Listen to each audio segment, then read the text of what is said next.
Good morning, good afternoon, good evening. Welcome to Hatman Strikes Back Daily Boxing News. How we doing, people? Let me know if you can hear me in the live chat. We got some boxing to talk about today. Chiefly, Ryan Garcia announcing on a talk show that he's going to fight Conor Benn in September in Vegas. We'll get into it. But before then, shout out to everybody in the live chat. We got Encircled, we got Chainsaw, James Clifford, Anthony YouTube, Underground OG, Gordon Dalgleish, AJ, David Fisher, President Brush, Encircled, big up, big up. Someone says it's an early one. Yup, indeed, Anthony YouTube, it is an early one.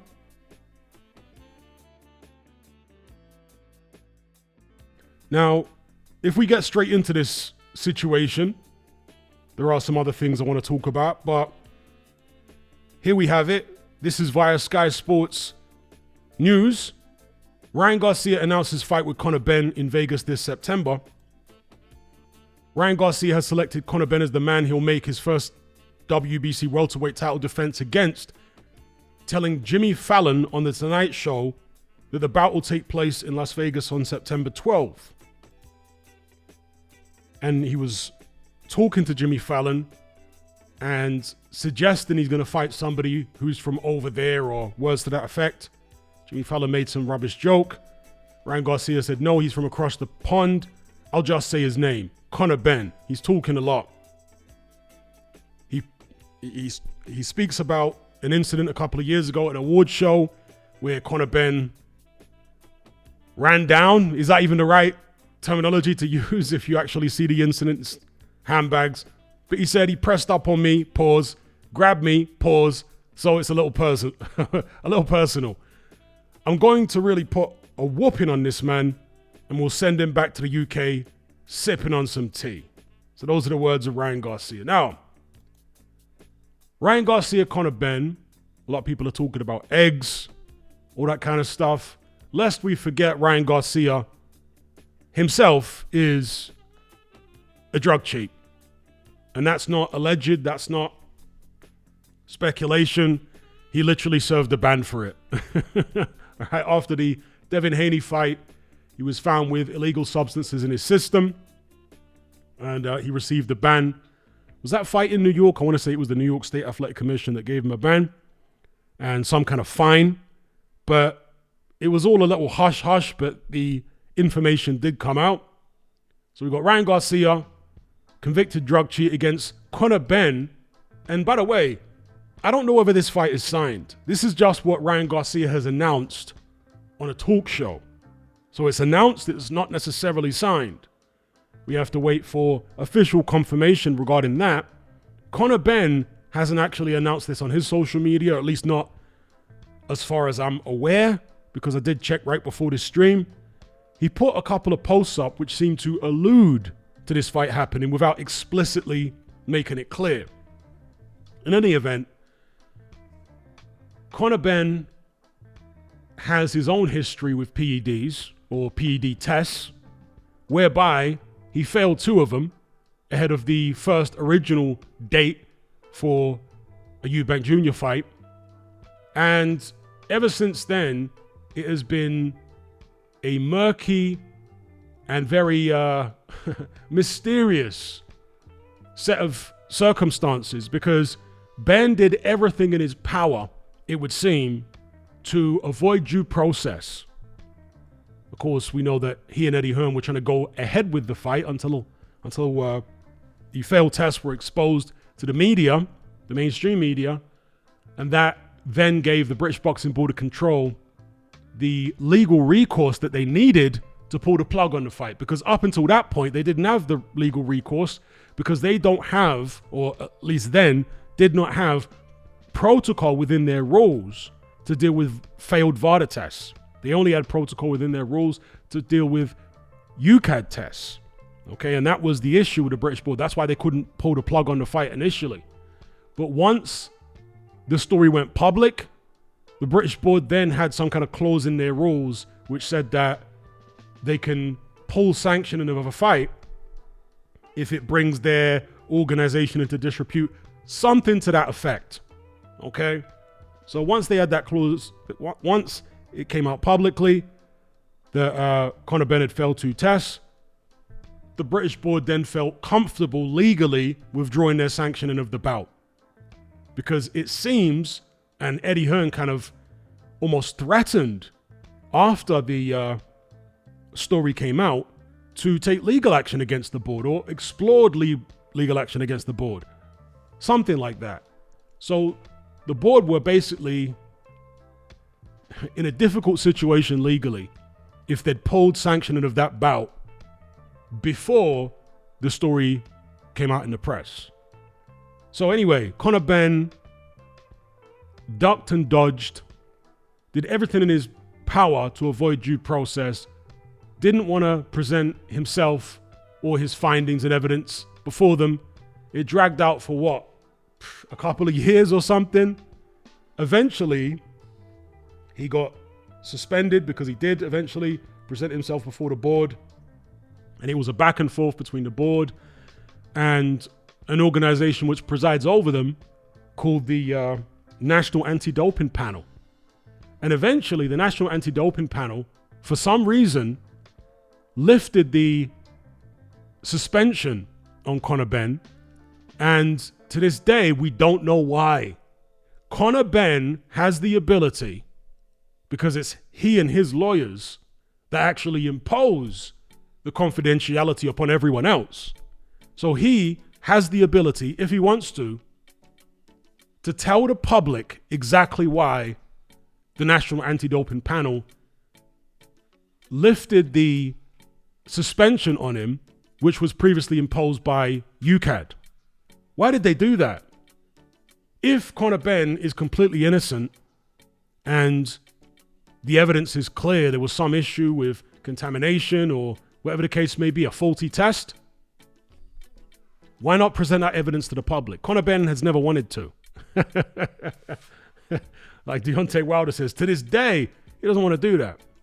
I can only imagine then that the suspension was lifted on some kind of technicality rather than being genuinely exonerated.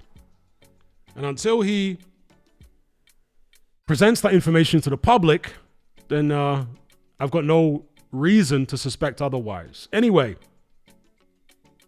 2 guys with a history of failed PED tests going up against each other, ostensibly for the WBC welterweight title. That's what Sky are running with. But then Conor Benn is a Zuffa fighter. I thought Zuffa don't deal with the sanctioning bodies. Is Conor Benn going to be allowed out of the Zuffa sphere for one fight against Ryan Garcia? Or is Ryan Garcia going to fight within the Zuffa situation? You know, Eddie Hearn the other day, I'm not sure how many of you guys saw this interview, but Eddie Hearn the other day was claiming that a lot of these fighters who are signing to Zuffa aren't actually signing to Zuffa. He's saying that they're signing to the Ring or something like that, or the shows that they're going to be fighting on are not Zuffa shows, they're Ring magazine shows. Words to that effect. So will it be a situation here where we see Ryan Garcia signing with the Ring or something like that? Obviously, Ryan Garcia's fought on at least one Saudi show before, the disastrous Times Square card, which was a great concept, but unfortunately the fighters did not deliver. So yeah, it's going to be interesting to see if this fight gets signed and sealed. It's been announced by Ryan Garcia publicly on a talk show, but it isn't yet appearing on BoxRec. I haven't yet heard about any press conference announced, but certainly this fight has been in the works for a little while. Both guys have expressed interest in fighting each other. For Conor Benn, it's the kind of payday that he's looking for. See, Conor Benn's not really interested in legacy. He says he is. It's BS. If he was really interested in legacy, there was a plethora of other world title fights that he could have taken. And I'm not just talking about the ones that Eddie Hearn spoke about recently. Even prior to the Eubank Jr. fight, there were opportunities there for him.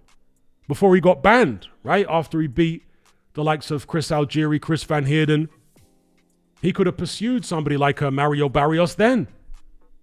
Later on, he could have pursued a Brian Norman.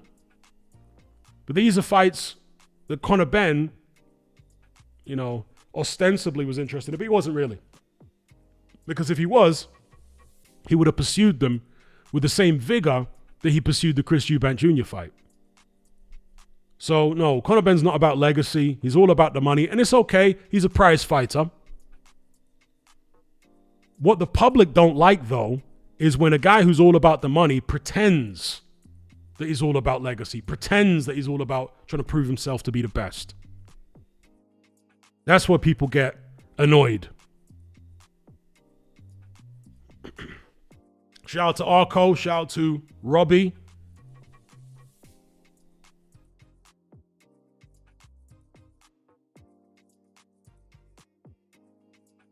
Big up South Star. South Star likes this fight. Now, let's talk about the actual fight itself. I want to know whether it's going to be at 147. If it's for Garcia's belt, then presumably it will be. If it's not a 147, will it be a catch weight? Will it be higher? I wouldn't have thought so, because surely Ryan Garcia is the A-side here. He's by far a bigger star. He's made massive purses, although some people might argue that Conor Benn potentially could have made an equally large purse in the Eubank Jr. fights to what Ryan Garcia has made before. I'm not saying that that's definitively true. I'm saying some people might argue that. I can't remember off the top of my head what Ryan Garcia's highest purse was. Does anybody know in the chat? What was Ryan Garcia's highest ever purse? Let me type it into the search engine and see what it comes up with.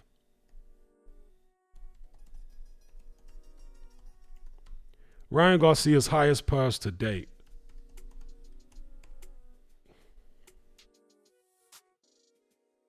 Oh, wow.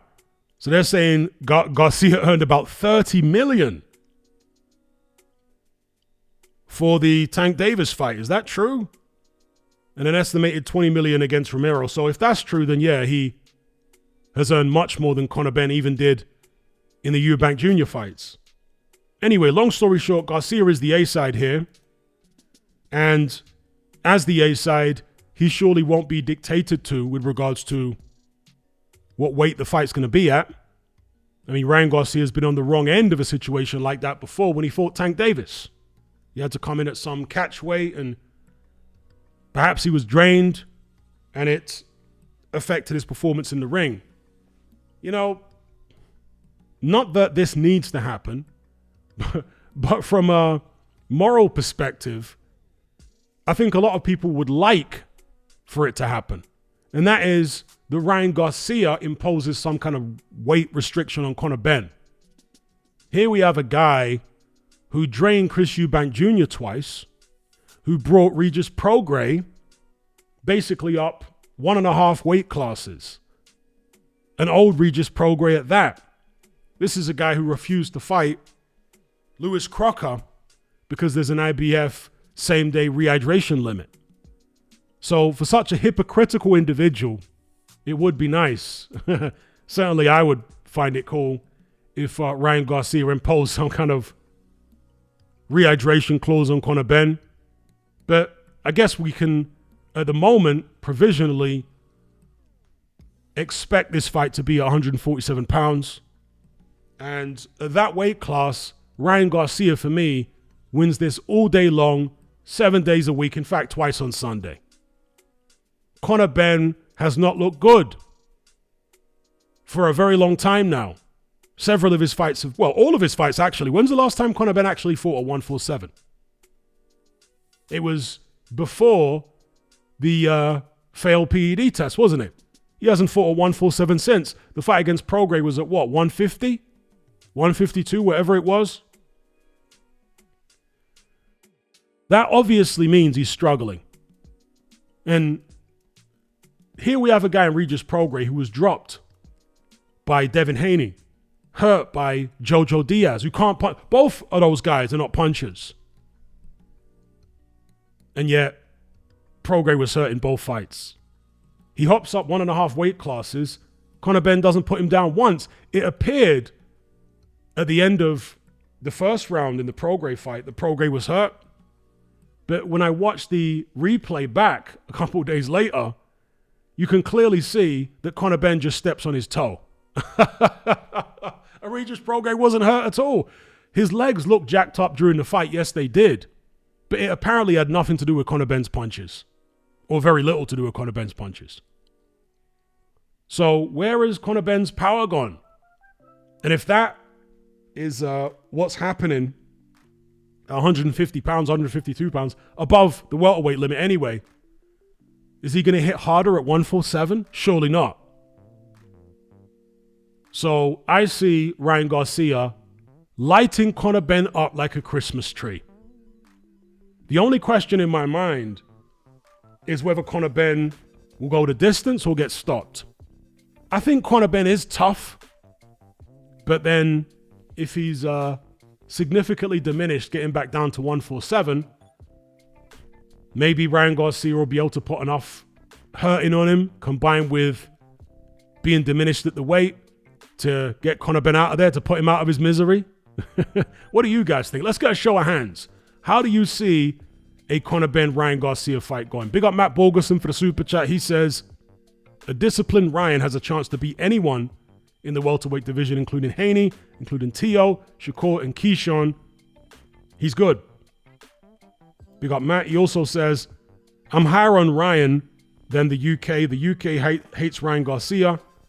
Same with Prograis, though. UK fans much less forgiving for PEDs in that part of the world. Well,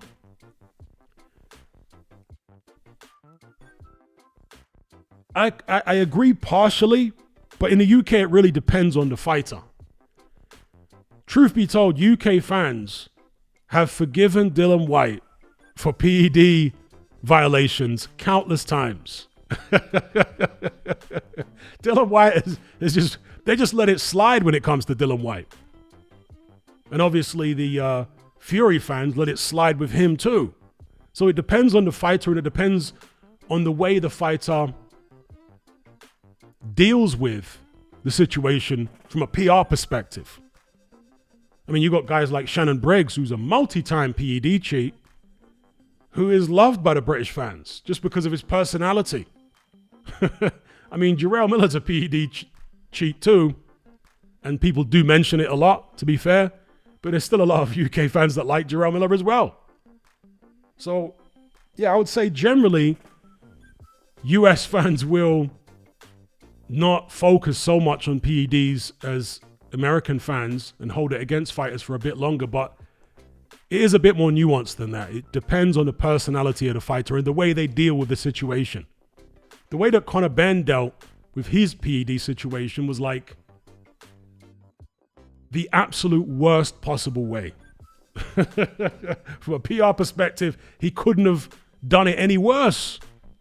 It was shocking. He acted like an entitled, spoiled, narcissistic, horrible little privileged silver spoon kid. That's the way he behaved throughout the whole situation. And that's why even now, people are on his case. It's not what you do, to put it in a nutshell, or an eggshell, pun intended. It's not what you do, it's the way that you do it. And the way Conor Benn did it has left a sour taste in a lot of people's mouths. Pause. Big up Matt Borgerson for the super chat. Now, as far as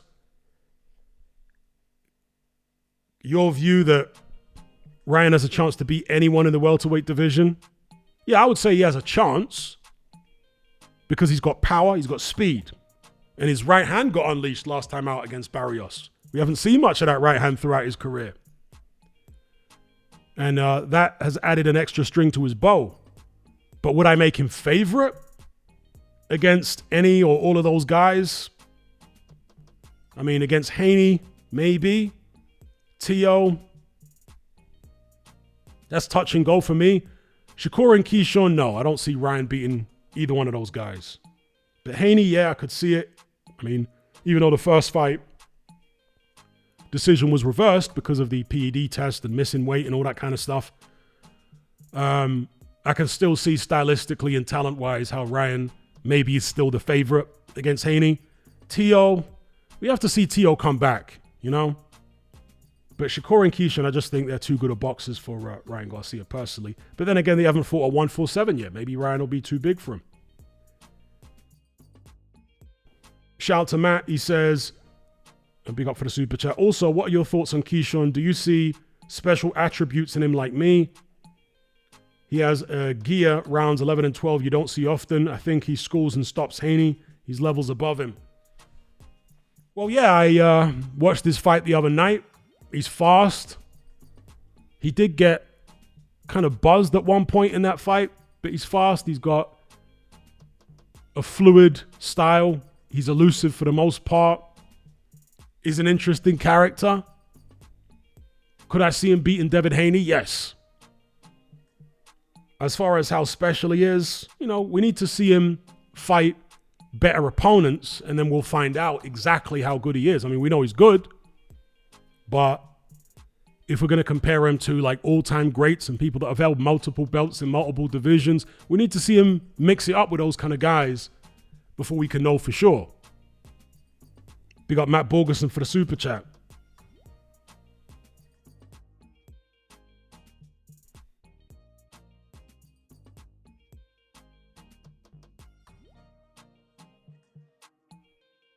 But let's get a show of hands.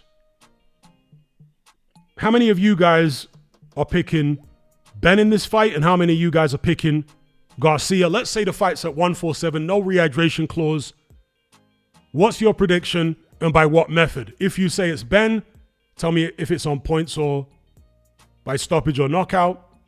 If it's Garcia, same thing. Let's get a show of hands in the live chat. I'm curious to know how you guys see the fight going.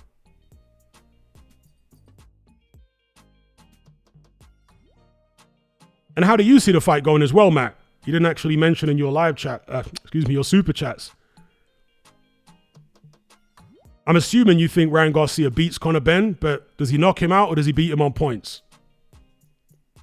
Scrag says Garcia stoppage.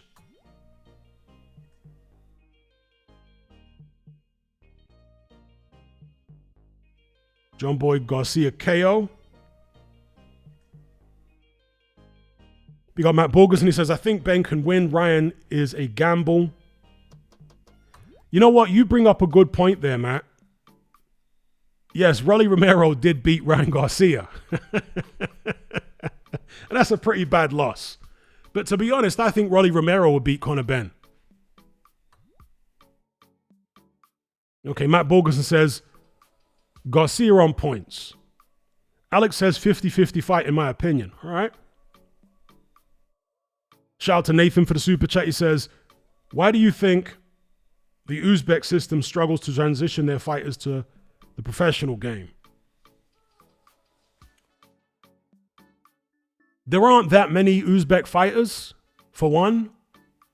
They don't have the long history of professional boxing that many other countries do. So we have to bear that in mind. Sometimes it takes a while. I mean, at the fall of the Iron Curtain in the late 80s, early 90s, you didn't immediately get a load of Ukrainians succeeding in professional boxing. It took several decades, right? The first of them were the Klitschko's. They became champions, when was it? In the early 2000s. So sometimes it takes a while.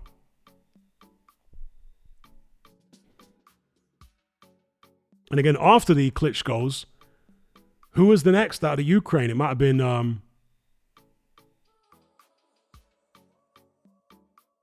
Lomachenko, or was it Vozdek? But it took a while, right? And then obviously we got Usyk and what have you, but it took a while. So that's one thing I'll say. For two, some of these former Eastern Bloc countries, as far as their boxing culture, some of them get stuck in the amateur mindset and in the amateur world. You see, a lot of those Eastern Bloc countries revere amateur boxing far more so than we tend to in the West. In the West, amateur boxing is seen as basically a stepping stone to professional boxing. So, yeah, gold medals are cool, but do we really care? I mean, that's the general attitude in the West. Like, oh, okay, yeah, that's cool. Olympic gold medalist, whatever. Let's see what you can do as a pro, right? Whereas in a lot of those old Eastern Bloc countries, the pinnacle of your career is winning the Olympics. That's actually more prestigious to a lot of them than becoming a world champion in the pros. So maybe the Uzbeks are still stuck in that kind of mentality. I mean, just look at Bakadir Jalilov. He can't let go of amateur boxing. Maybe he feels like there's nothing in pro boxing that can top what he's doing in the amateur code. But it's a good question.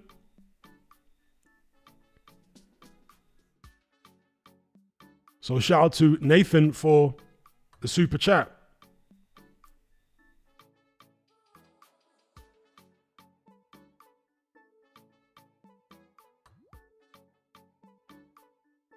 So John Boy says Garcia wins against Benn by KO. Bobby Boucher. All right. The Water Boy says Garcia by demolition. Robbie Lockstock says Garcia KO in 3. AJ says Garcia 100 times out of 100 by KO. Dominic says Garcia KO. Hands of Steel, Garcia KO. Martin Colton, Ryan all day by stoppage. Fernie G says Garcia stoppage 6th to 8th round. EJ, hey, big up EJ. He says Benn by UD. Okay. So I guess EJ thinks that it's going to be something like the Rolly Romero fight, where Garcia was supposed to win, but Romero mugged him. And Garcia, very disappointingly, after getting dropped early, went into his shell in that fight in Madison Square Garden. Didn't want to engage after that. He got shook. Scared to death, scared to look. Alex says it's a 50-50 fight in my opinion. Matt says Benn is durable. He'll overcome the power. Lulu and Leon Benedict say Garcia cracks and eats eggs Benedict. Okay. Kayvon Green, big up. He says Garcia knockout somewhere in the 6th to the 9th round. In Circle says Romero is miles ahead of Benn. Garcia's worst is better than Benn's best. I mean, I know styles make fights. We all say that all the time. But how do you guys think a Ryan Garcia versus I've got his name, Regis Prograis, excuse me. How do you guys think a Ryan Garcia versus Regis Prograis fight would have gone? Personally, I think Ryan Garcia would have knocked him out. That's my opinion.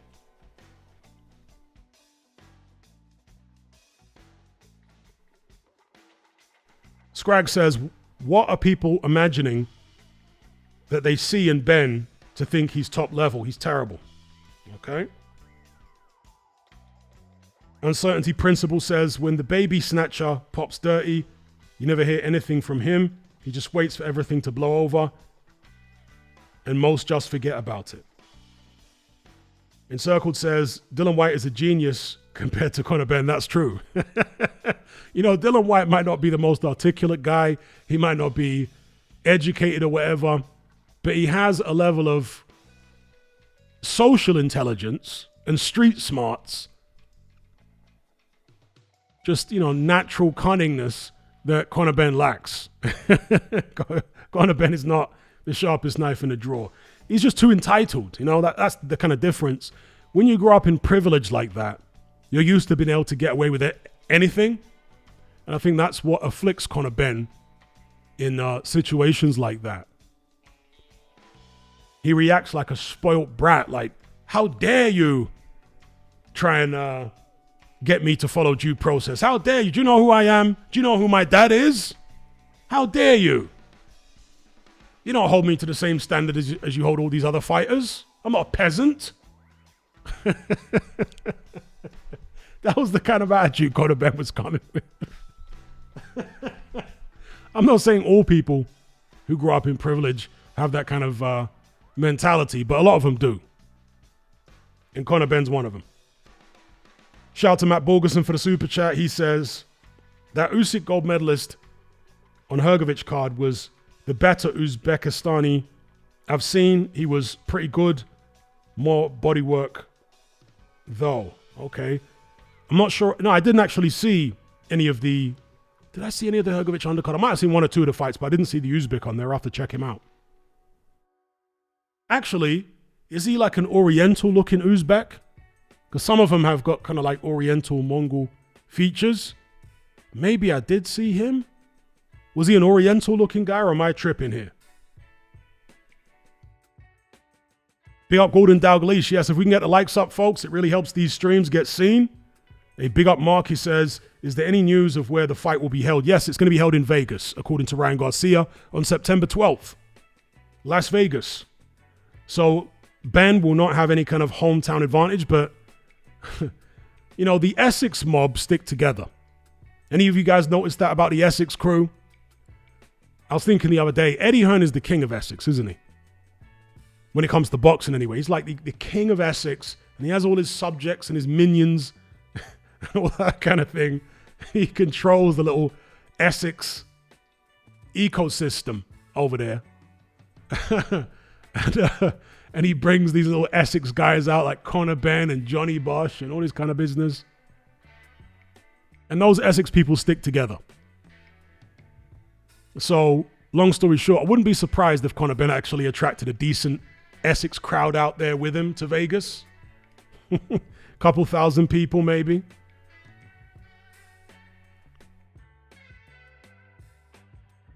Shout out to James Clifford for the super chat. He says, how many British fans will actually travel to see the Ben fight? Well, I just kind of alluded to that before I read your super chat. Thank you, James Clifford. He says, will it be more Lloyd Hunnigan than Ricky Hatton in terms of numbers, Hatman? Yes.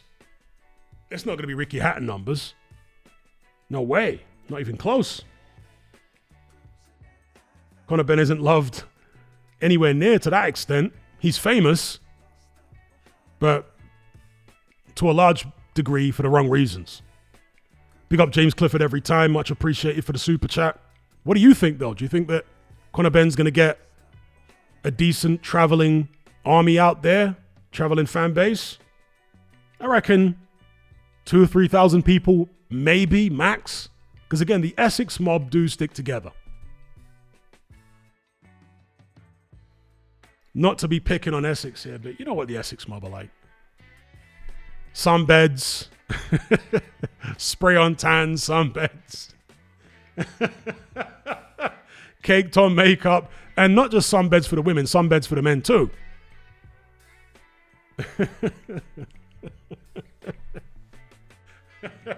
You know, tasteless fashion, that kind of business.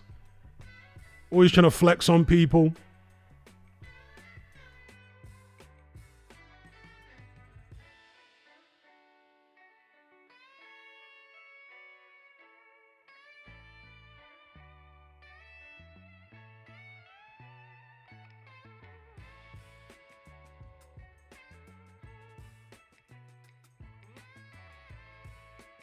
Fernie G says, I can see Garcia becoming passive if Ben lands clean like Rolly did. Well, he's got a history. Even in the Tank Davis fight, to be fair, after Davis dropped him, Ryan Garcia got shook. Scared to death, scared to look.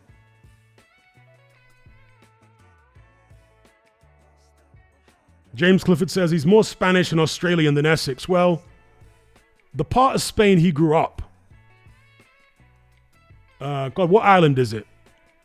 I checked the population statistics on that Spanish island. And for most of the year, there's actually more British people there than there is Spanish people. So while he may have spent a lot of time living there growing up, he was surrounded predominantly by British people. And I'm sure a lot of them would have been from Essex. So although, yeah, he can speak Spanish and lived a lot of his life in Spain, he was still immersed, predominantly, it would seem, in British culture.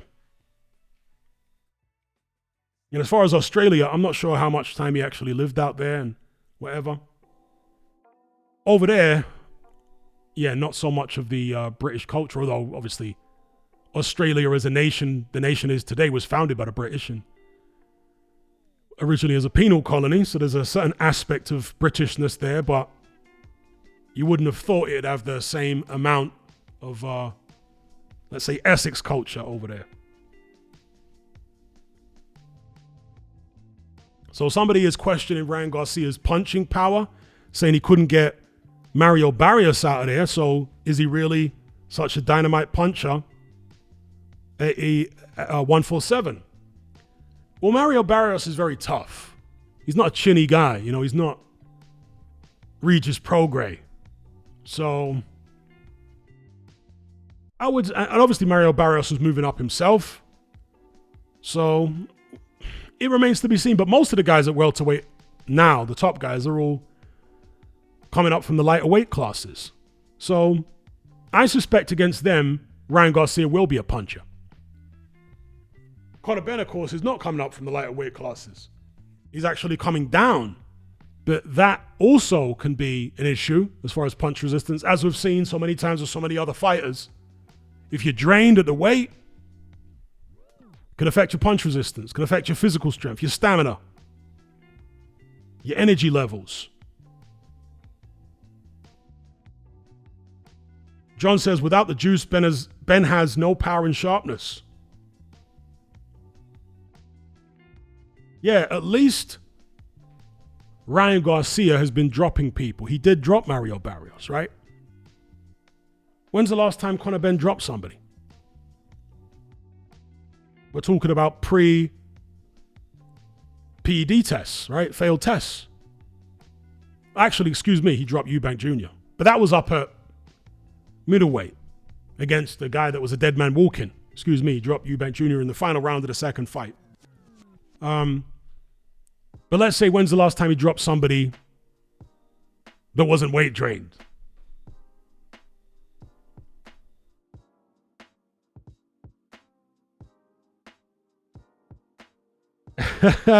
That's a good question. Uncertainty Principle says, will the Essex crew still follow Ben after he did their master Eddie Hearn dirty? That's a great question. It's kind of like Oliver Cromwell committing regicide against King Charles, isn't it?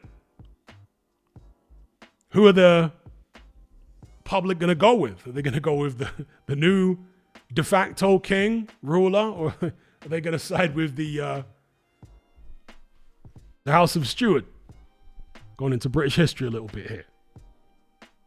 And Circle says, Ben hasn't had a KO in 4 years. Now, to be fair, when you're talking about world-class fighters, and I'm not saying Ben is world-class, but when you're talking about world-class fighters at welterweight, not many of them get KOs when they're fighting each other. Terence Crawford and Boots Ennis have kind of been a bit of an anomaly in that sense, because for the most part, when you see these world-class welterweights fighting each other, it's usually a points thing.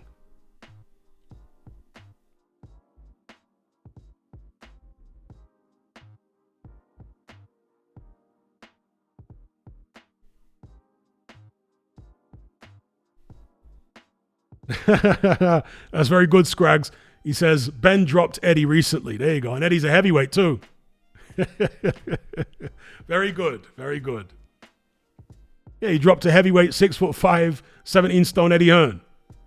So maybe the power still is there. I like that one. Drop Hearn like a bad habit. Yeah, that's a good question, which I kind of spoke on earlier in the stream, Scrags. What's happening with the political situation here regarding Zuffa, the WBC, and Golden Boy? It's very interesting. I forgot to mention Golden Boy, actually. Yeah. Ryan Garcia's promoter, we know they're not on good terms with Zuffa. So, yeah, what's that all about? As far as the WBC, well, we don't even need to discuss them, because they're just going to do whatever benefits them in the moment, irrespective of what the rules are. So the WBC is the WBC. We be crooks.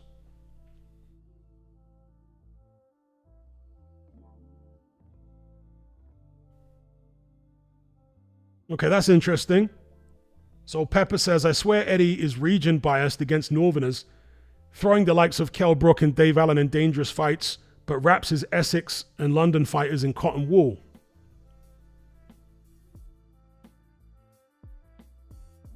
I'd have to think about that one. He certainly didn't wrap Anthony Joshua in cotton wool. He rushed him to a title and then threw him in at the deep end. Back then, anyway. I mean, you could argue it's different now because we're at the back end of AJ's career, but certainly in the early stages of his career, he was thrown in early. I don't know whether Eddie Hearn has a down south bias, but he's certainly got an Essex bias. Because he's had two gimmick fighters now come out of Essex, Conor Benn and Johnny Bosch. I mean, if Johnny Bosch was from some little town up north, I don't think Eddie Hearn would have put as much effort and money into promoting him. I think he's put all that effort and money into promoting him because he's a neighbor, basically, from Essex. He understands the Essex mentality. He knows how to market to the Essex crowd because he's one of them. He speaks their language.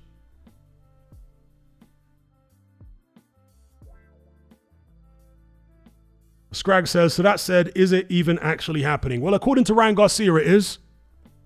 He announced it on, is it the Jimmy Fallon show? And I've checked Conor Benn's socials. He has alluded to this fight happening. He hasn't flat out come and said, yep, it's on. He's alluded to it. So we have to wait and see. In fact, let me just double check right now to see if Conor Benn said anything about it on his socials. We're going to come on to an interview that Frank Warren just did earlier on today regarding Moses Italma and a potential Filip Hrgović fight. Just going to check Conor Benn's socials. 1 second.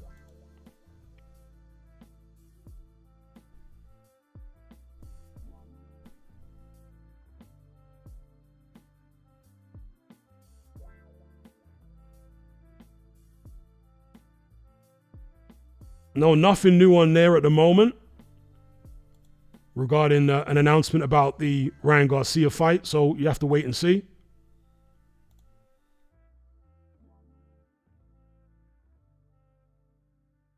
Scrag says, haven't they both said this stuff multiple times though? As far as I'm aware, they've never announced a date and a location before.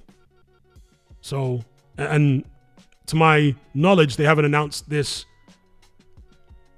on television before. So Ryan Garcia announced this on the Jimmy Fallon show and gave the location of Vegas and the date of September 12th.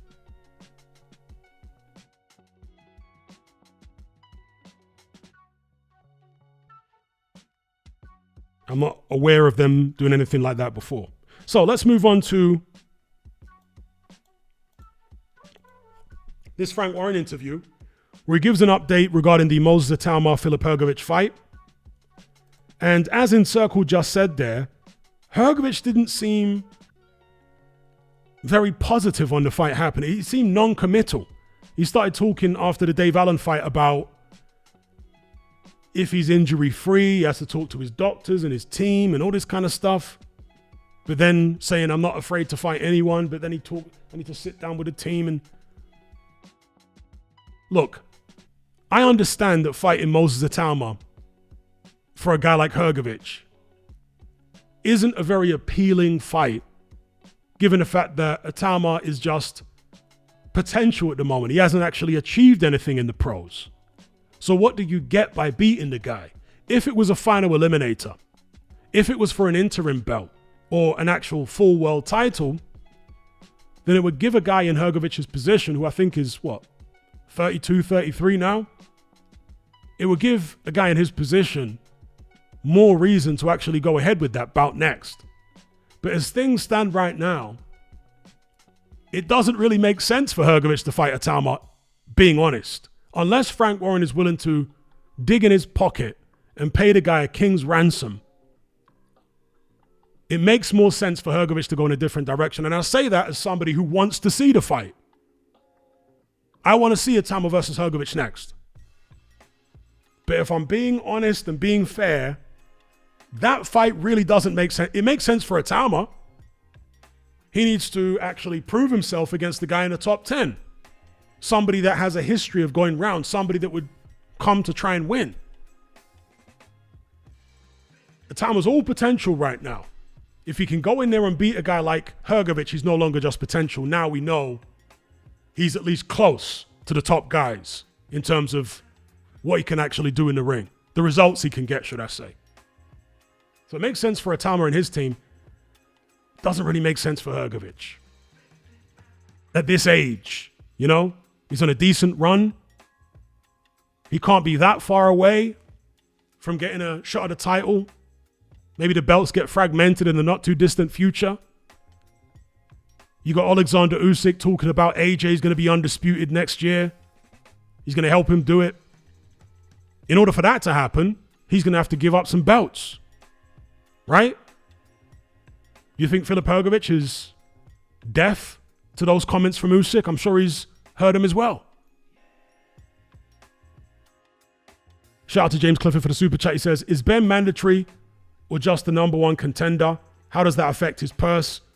Will it be DAZN or Netflix? Many questions to be answered in time. That's a great question, actually. As far as I'm aware, Conor Benn's just number one contender. I don't think he's mandatory as of yet. If he is mandatory, then yes. In fact, no. Even if Benn's mandatory, I wouldn't have thought it would go to a purse bid. I would have thought they'd get a deal done without it going there.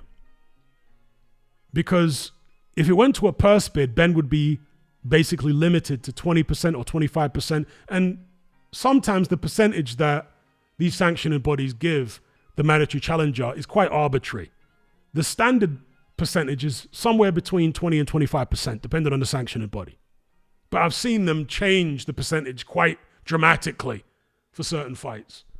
But let's just stick with the standard one with the WBC. I think it's around 20, 25%.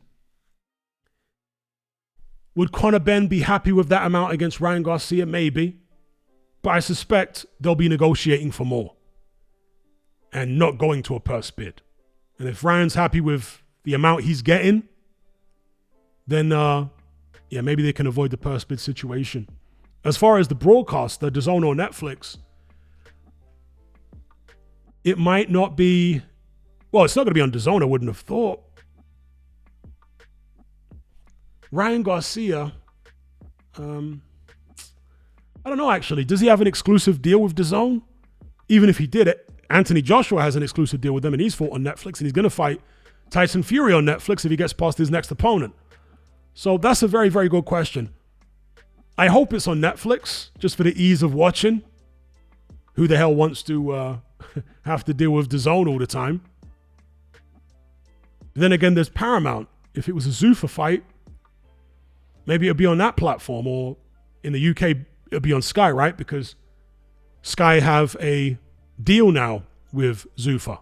And of course, Conor Benn is supposed to be the face of Zuffa boxing for Sky Sports. So maybe it would be on Sky. I know Conor Benn fought on Netflix on the undercard of, it was the Fury Makhmudov undercard, wasn't it?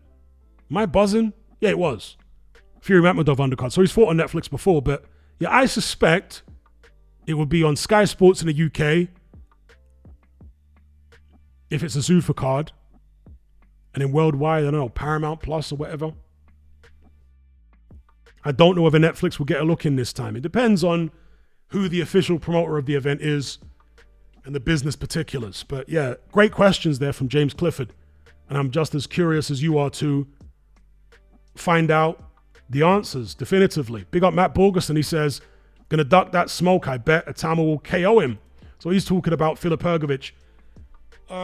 Yeah, I suspect Atama will beat him if and when they fight. But yeah, Hrgović seemed non-committal. He seemed non-committal. And again, I can't blame Hrgović.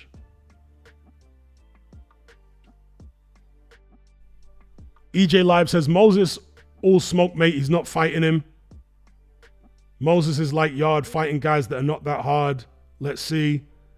Well, it doesn't seem to be Moses that is not non-committal on the Hrgovic fight. It seems to be Hrgovic that's non-committal. Because when he was asked after the Dave Allen fight, he didn't say, yeah, I'll fight him next. Where is he? No, he said, I'm going to sit down with my team. I'm going to make sure, check with my doctors to make sure I'm okay. Like, that don't sound very positive. Maybe Hrgovic feels like he's being rushed into the Itama fight. Do you know what I mean? Because they're talking about August 8th. Maybe he feels like it's too soon to get in. Because he actually said he had a terrible camp. Not sure how many of you guys saw that. But post-fight, following the Dave Allen thing, he said he had a terrible camp for the Dave Allen fight and there were all sorts of problems in camp. Is he having an issue with Abel Sanchez? I don't know.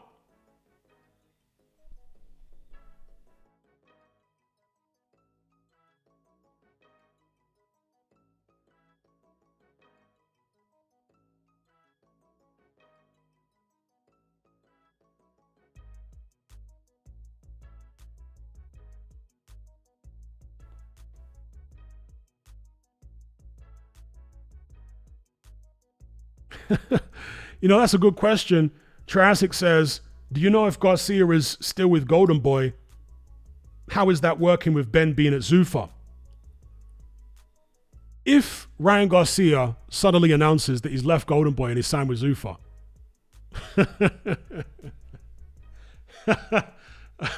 Oscar's going to have a mental breakdown all over again. Just like he did after the Canelo situation when Canelo left him. He's going to have a mental breakdown. I know he said recently regarding Conor Benn leaving Eddie Hearn that he's learned in his career not to fall in love with his fighters, but yeah, I'm not saying he's in love with Ryan Garcia, but he's in love with his business and doing well. And if Garcia were to leave and join his rival Zuffa, that would be such a bitter pill for De La Hoya to swallow. Big up Bang Mateo for the super chat. He says, I'm baffled at the decline of Jalalov. Unexplainable. Yeah, as I've said previously, I think Jalalov's a guy who is too in love with amateur boxing. I think it's just too easy for him. He might be a guy that doesn't really like that much of a challenge. It's very comfortable for him to achieve success in the amateurs. And apparently he's getting paid decent money by the Uzbek government, which is part of the reason he stayed amateur for so long. You see, in decades gone by, and it's still the case for many countries around the world, you either make no money from amateur boxing or the money that you make is so minimal that it makes no sense to remain amateur. You really have to turn pro if you want to change your life financially. But I don't know the exact figures, but I've heard rumors that the Uzbek government are paying Jalalov quite a lot.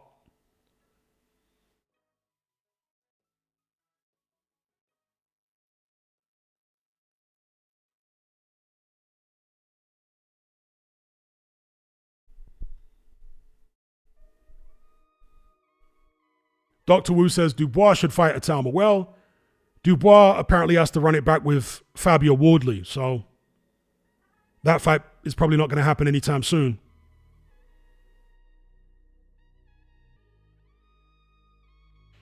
I think if Hrgovic decides he's not ready or he wants to go in a different direction or whatever the case may be and not fight Atama August 8th, then I say Atama can fight somebody like a Guido Vianello. I think that's a decent fight for him. And I think that's a step up from Jermaine Franklin too. Somebody else mentioned Ivan Ditchko, although he did lose officially to Franklin, although unofficially, I mean, we all saw it was a robbery. And ultimately, if Frank Warren keeps saying that Itama's going to fight for a world title before the end of the year, either he knows that Usyk's about to be stripped to one of the belts. In fact, let me get this graphic up on screen and let me get this headline up. You see this here? This was from 4 days ago. Alexander Usyk set to keep IBF title. This is obviously over the Rico Verhoeven fight. There had been some speculation and talk that they might strip him for going ahead with this bout. And maybe Frank Warren was waiting on that. Maybe Frank Warren was hoping they would strip him so we could have two of his heavyweights fight for the vacant title. Now, you do have a final eliminator taking place. It is an IBF final eliminator, right? I'm sure. Between Richard Torres and Frank Sanchez on the Usyk Verhoeven undercard in Egypt. Surely, if the IBF became vacant, that fight would have just been elevated to a fight for that vacant belt. So, maybe it wouldn't be a case of Hrgović fighting Itama for that belt. Maybe that's what Hrgović was hoping for. Maybe that's why Hrgović is non-committal now, because he's thinking, hang on, if I'm not fighting Itama for an interim belt or a vacant belt or in a final eliminator, why am I fighting him again? What is this all about? In fact, let me just show you Itama and Hrgovic's rankings. Inexplicably, Moses Itama is ranked higher than Filip Hrgović by every one of the four major sanctioned bodies. That's crazy. That is actually crazy. Okay, Hrgović is coming off a win over Dave Allen to stay busy against the journeyman. But prior to that, he'd beaten Adalai, who was a top 15 guy at the time, I believe. Joe Joyce.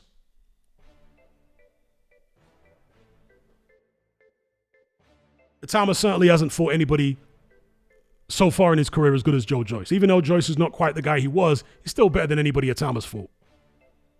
And Hrgović outpointed him. I would say Itama hasn't fought anyone as live as a David Adalai. Not that David Adalai is a proven world-level fighter. He's not. But he's live. He comes in swinging and he's young and he's got energy. He can punch. Itama hasn't fought anyone like that yet. Itama's fought a bunch of old men. So for all of the sanctioned bodies to have Itama ranked higher than Hrgović, to me is wild. But there you go. So if there's one thing Hrgović might be able to gain in an Itama fight, it's a higher ranking. But there are easier ways to get a higher ranking than to fight Moses Itama. Not only easier, but more lucrative ways. Potentially, anyway. Let's say a title becomes vacant somewhere, Or let's say one of the belt holders chooses to make a voluntary against Hrgović. Hrgović is 8 with the IBF, as you can see. 6 with the WBA. And I think, to finish my thought, that when Frank Warren's talking about Itama fighting for a title at the end of the year or before the end of the year, at this point, he can't be talking about Dubois anymore. He has to be talking about Murat Gassiev. WBA, and of course Itama is number one contender with the WBA. Murat Garcia is WBA regular champion. He must be talking about that. And Gassiev has the proverbial puncher's chance against Moses Itama. And a puncher's chance is still a real chance. If he lands that left hook on a lot of heavyweights, they're going to go to sleep. Or they're at least going to be hurt and go down. So there's serious power there on Gassiev's hook. But I don't have much faith in him landing it on really any of the top heavyweights. Not that Itama has proven himself to be a top heavyweight yet, but I'm going to include Itama in it provisionally and say, you don't land that hook on Itama. It's going to be Gassiev needing to worry about Itama landing the big shots on him. Big up June Sports, big up EJ.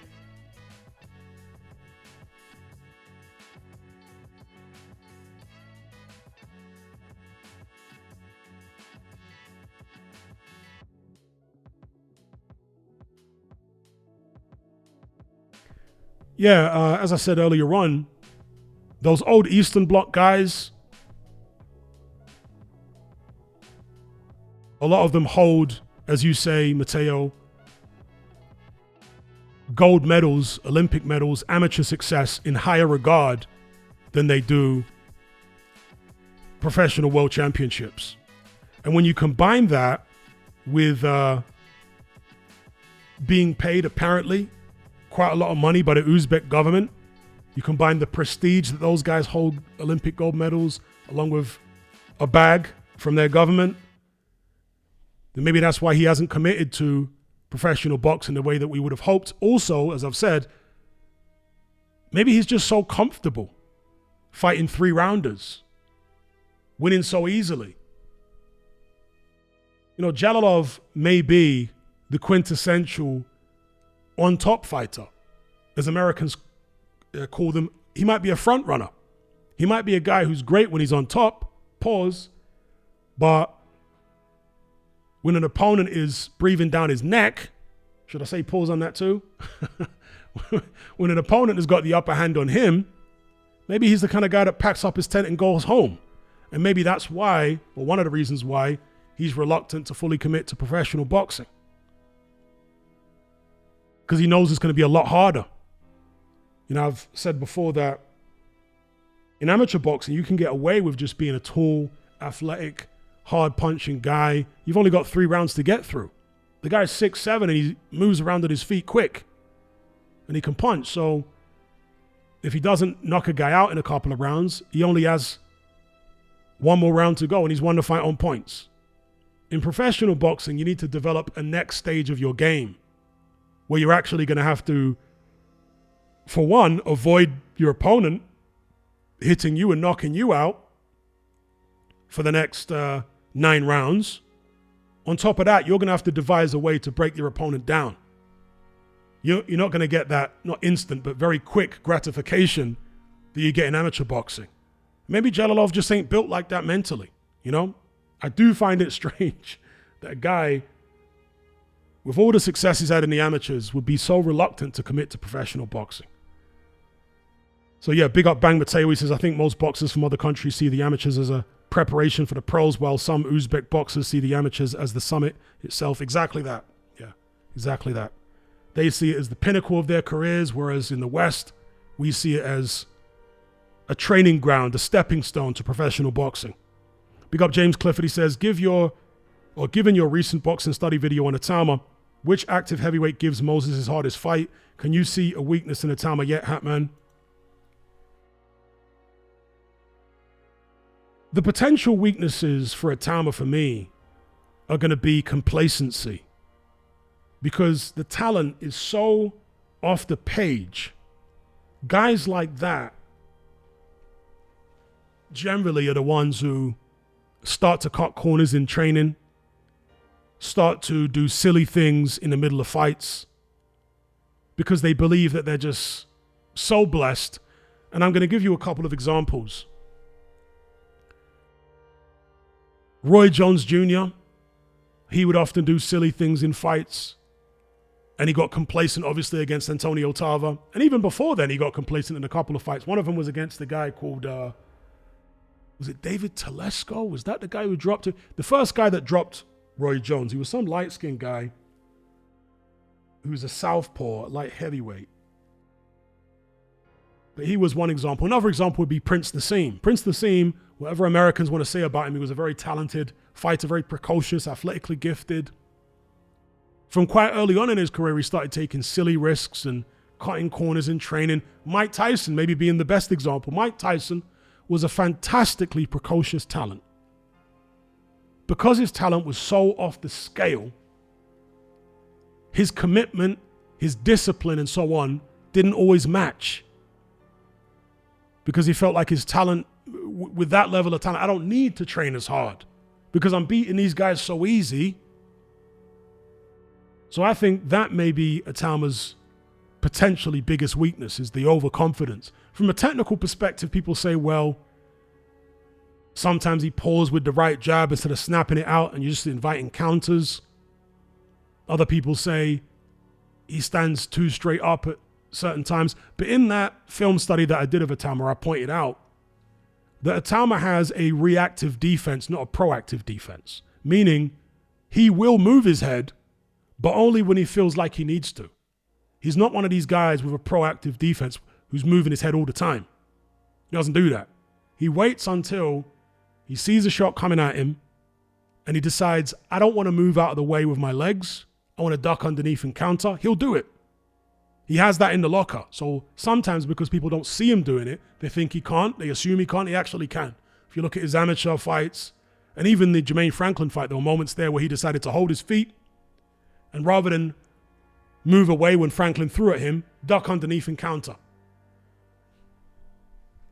As far as the pouring right jab, Atama is so fast, and I'm not just talking about hand speed, I'm talking about reflexes, because I've still got fast hand speed, and I'm in my mid-40s.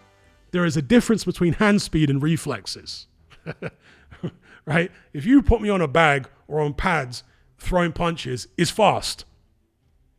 But if you put me in there against somebody half my age, right, who can actually box, the likelihood is, even though their hand speed might not be as fast as mine, they're going to be able to react more quickly to what's going on and hit me before I can hit them, even though, again, if you put us on a heavy bag, my hand speed is going to be faster than theirs.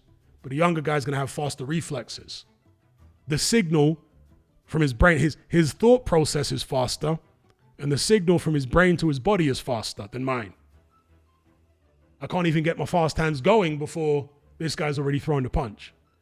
So Atama's reflexes at 21 years of age are so fast, and he's got fast hand speed too.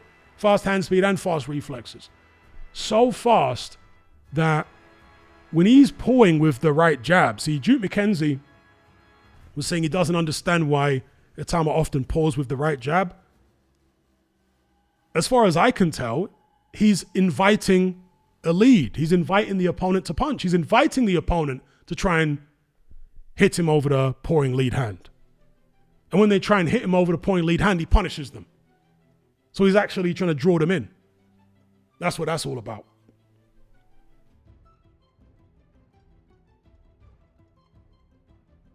So yeah, with regards to weaknesses for Atama, overconfidence, cutting corners in training, potentially. You know, I've heard from someone, I can't confirm this is true, but this is what I've heard, that Atama really likes booze and he's a womanizer. You know, you don't really want to hear that from a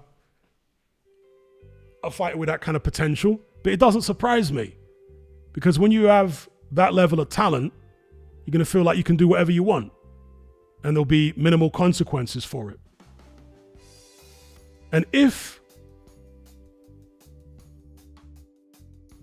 it is the case that you know, Atama likes booze and women, obviously nothing wrong with liking women. What I'm saying is, if he's preoccupied with booze and women,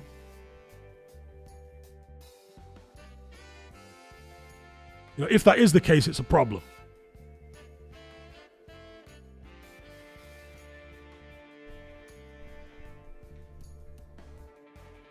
And his team will need, if that's the case, to go above and beyond to keep him on a straight and narrow.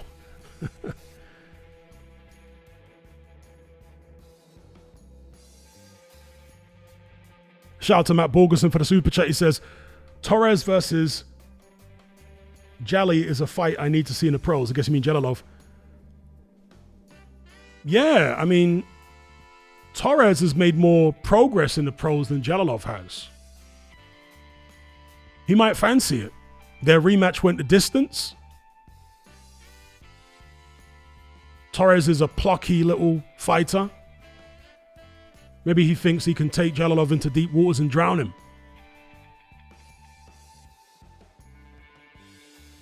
That fight might get made. If they can get like a vacant belt or something, don't be surprised if Top Rank move to make that fight.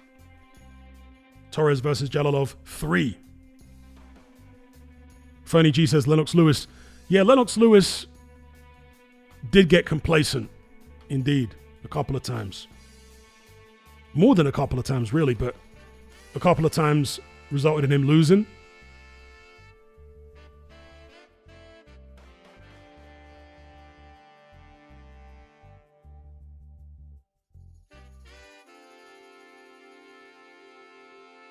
Also, I should just say something regarding Hrgovic again. Duke McKenzie, who you guys know I respect, and he has a very good prediction record. Not 100% prediction record, but a good prediction record. Duke McKenzie and also Adeola Depot. Shout out to Adeola Depot. Both of them have made comments about Hrgović, which I don't really understand. Both of them were saying that Hrgović is normally a slow starter. Hrgović is normally a fast starter. I mean, I don't think I can remember anyone who started so fast against Daniel Dubois. And he's not the kind of guy that you normally start fast against. He's the kind of guy that normally starts fast against you.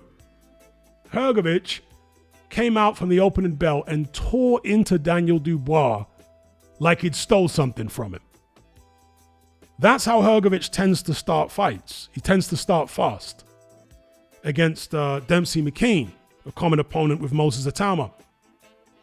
He started fast against McKean and then kind of faded. So, no, Hrgović tends to start fast in fights. I'm not saying he starts fast in every fight, but the general pattern with him is a fast start and then he kind of slows down, loses his way a little bit. So I don't know. I mean, Carl Frampton had it right. On that broadcast for Hrgović Allen, he said that Hrgović might be the best 4-round fighter in the heavyweight division, or at least one of them. Carl Frampton is basically acknowledging that Hrgović is a really fast starter. So yeah, Frampton had it on the money. You know, inside 4 rounds, Hrgović is a formidable guy. He's going to come out and stick it on you.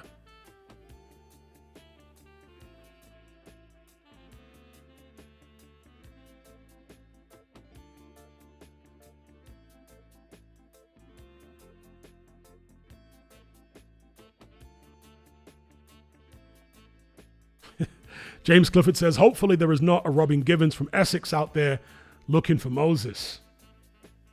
Moses is from Kent though, right? Where's that place, that little town that he's from? I think it's in Kent rather than Essex. Does he live in Essex now? I don't know.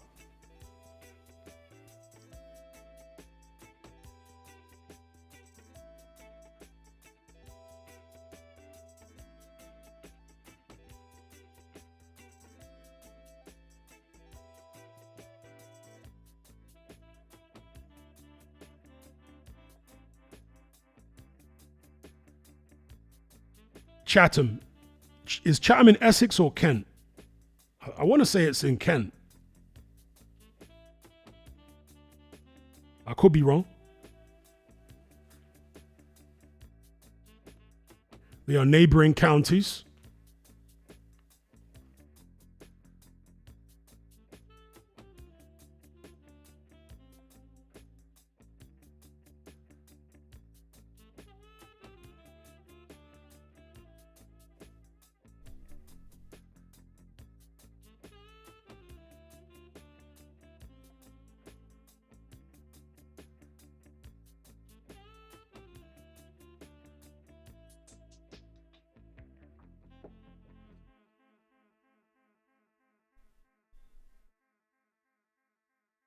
Okay, it's Kent. Says sports fan. Medway Borough. All right. Dr. Wu and Encircled say the same. Kent. Okay. Dr. Wu says Chatham is working class mainly.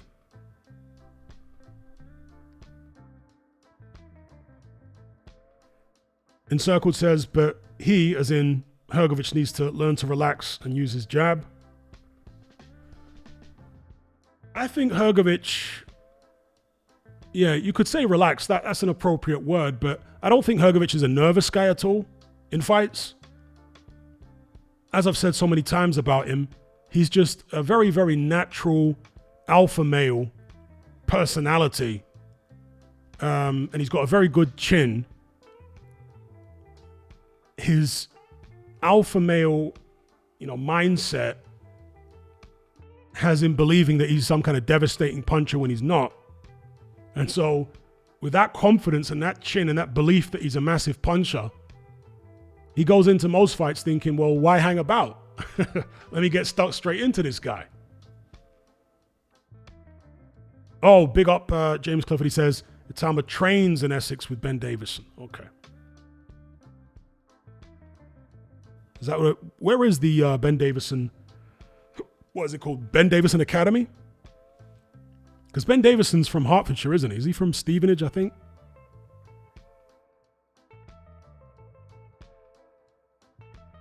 I guess his gym's out in Essex. Big up Bang Mateo, he says, Hrgovic will continue to start fast with Abel as a trainer. That's a great comment. Bang Mateo says, Abel Sanchez won't have him start slow. That's a great comment. Yeah, Abel Sanchez is not the kind of trainer to want any of his fighters to start slow. Part of his boxing philosophy is that his fighters should entertain. Like Costamato, by the way. Costamato had that as part of his boxing ethos, his philosophy. It's not enough for his fighters to win, they must also entertain.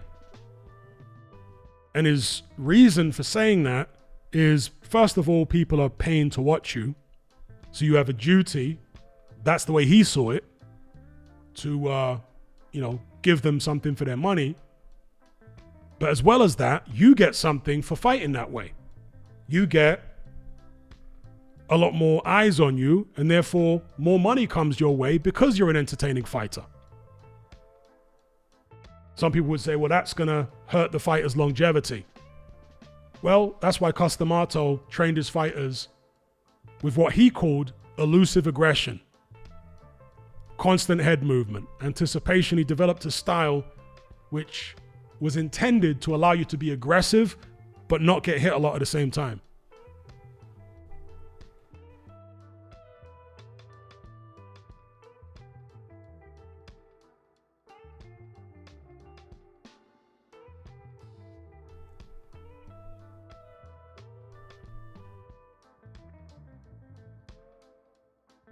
No, I agree with you, Encircled. I agree with you.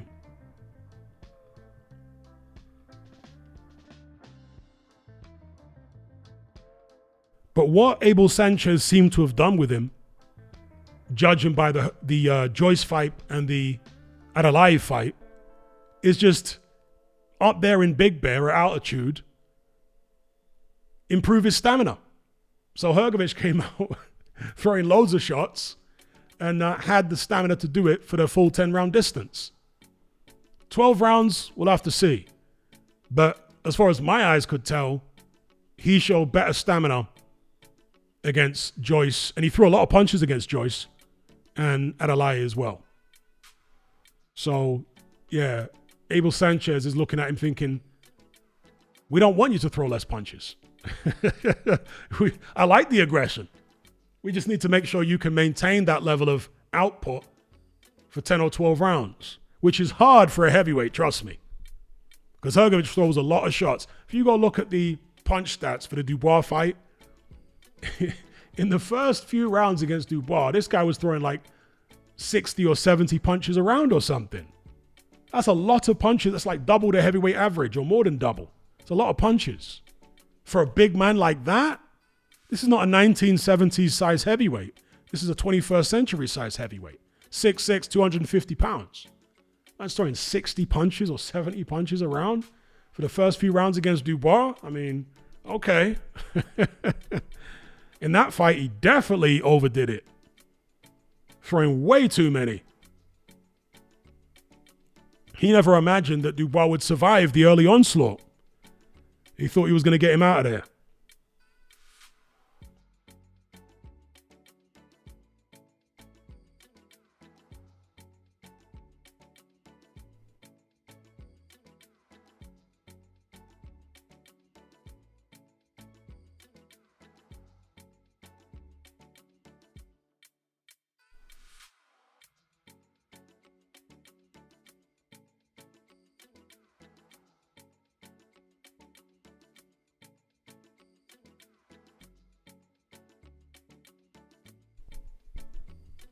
Yeah, I think if Itama beats Hrgovic, I'm not putting it past Itama dropping him because he's so fast. See, the shots that hurt you the most and the shots that drop you are the ones you often don't see. Even if you've got a good chin, if a shot comes out so fast, you don't have time to brace yourself for it. You find yourself on the floor. An example of that might be Eubank Sr. when he fought Joe Calzaghe. Eubank Sr., yeah, he'd been down before from accumulation of shots, but as we all know, Eubank Sr. had a very good chin. But against Calzaghe in the first round, he got hit with such a fast left hand. He was just like, whoa, what am I doing on the floor? So if you just get hit faster than you're used to, you can end up going down. So I wouldn't put it past the Tama to drop Hrgović, but also the speed of Atama's shots, how easily he gets in and out of range. I don't think he'll have any problem at all landing on Hrgović. Just the speed at which Atama operates at. I don't think he'll have any problem landing. And maybe he'll be targeting the eyes. We know Hrgović cuts easy. Maybe his face is a mask of blood after, 3-4 rounds. And he gets stopped on cuts again, or Atama gets the referee to step in and stop the fight. If he has Hrgović up against the ropes, taking punishment, not punching back enough. Sports fan says, if you are Atama's manager, Hrgović is a bridge too far right now. I would wait another 2 fights, maybe fight a UK heavyweight and let him experience a domestic clash. I can't disagree with what you're saying. He's only 14-0. But personally, I think that's a risk worth taking right now against Hrgović. Personally, I think he's ready for it. But again, I'm not going to argue against anyone saying he's not quite ready or it's too much of a risk. Even if he's ready, we need to be more sure that he's ready. I'm not arguing against that because he is only 14-0.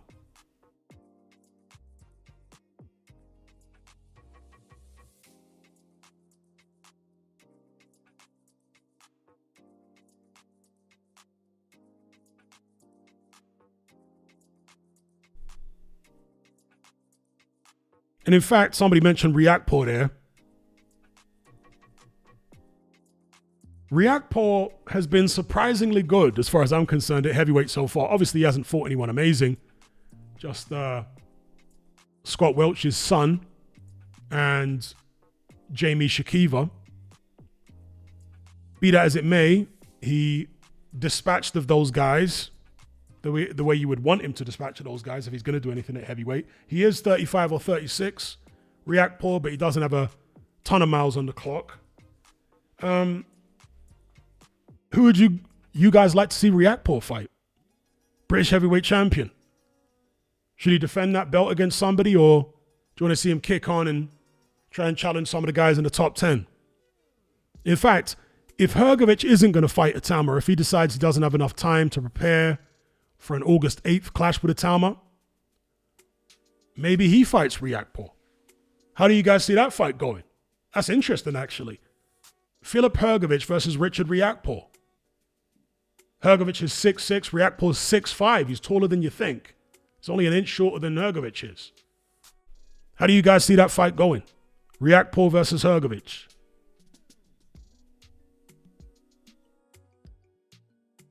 In Circle says, I think Atama's peak will be like 23 to 28.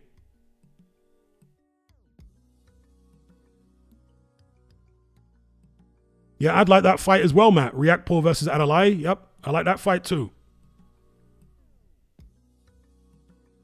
In fact, that fight makes more sense. If it's going to be a British title fight, then that makes perfect sense. Because Adalai is looking to bounce back. Riakporhe has the British title. In fact, I'm surprised the British Boxing Board of Control haven't ordered that. Because if they're not going to order Adalai versus Riakporhe, they might end up ordering Fraser Clark versus Riakporhe. And no disrespect to Fraser. He seems like a real good guy and he's a trier. But he doesn't have the most exciting style in the world. So I'd rather see Adalai versus Riakporhe.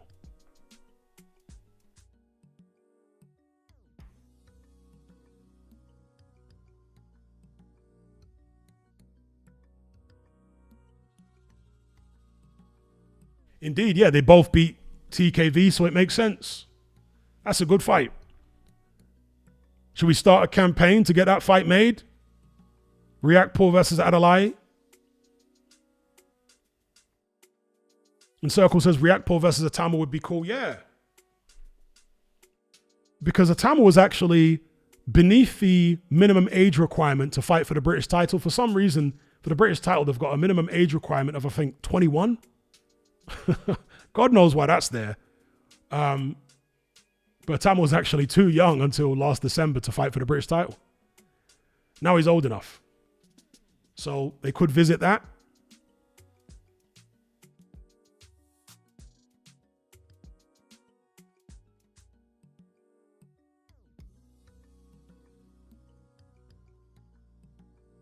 Yeah, React Paul does have a good jab, a powerful jab. TKV was hurt in the first round from a React Paul jab. I think TKV was shocked at how powerful that jab was.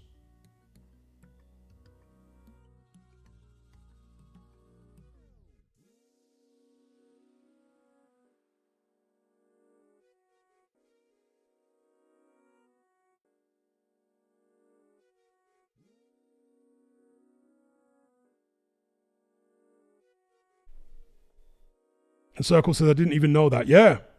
It's a long-standing weird minimum age requirement.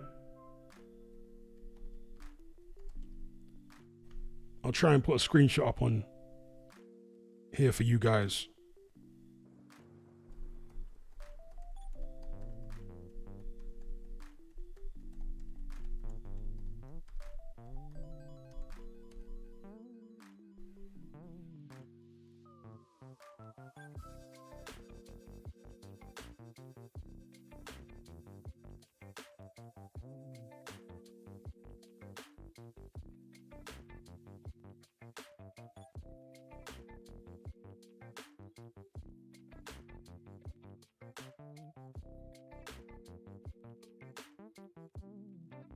Here we go. British title age limit.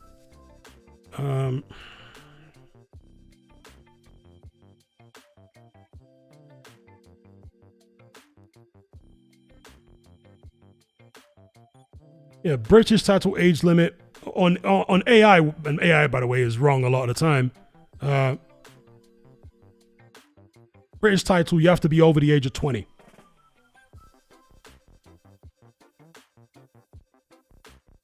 And in fact, Khan, back in the day, said that he would be world champion before being British champion, because being British champion, you have to be 21.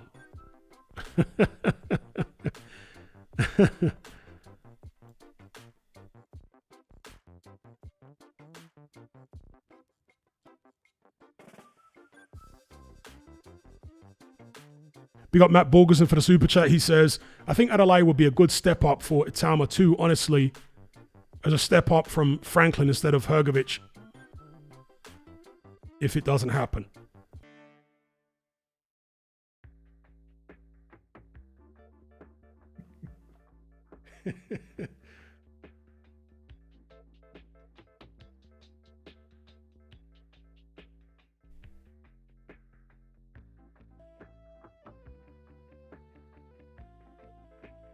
All right, peeps, I'm going to shut this one down. An early start, so an early finish. I'd like to thank each and every one of you for joining the conversation, with a special shout out to those who donated via Super Chat. You know how it goes.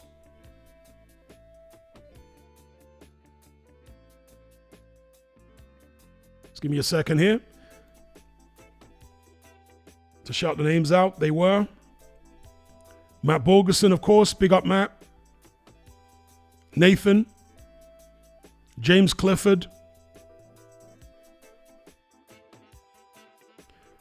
Mateo. Big up, Mateo.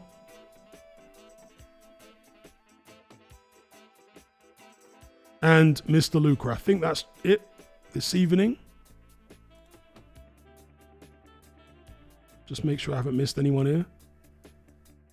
Matt Borgerson, Nathan, James Clifford, Mateo. Yeah, I think that's everyone. All right. So special shout out to those who donated Vasu, and Luca, of course. And shout out to everyone else for joining the conversation. Until next time, take care, be good. I'll catch you on the other side. I'm out.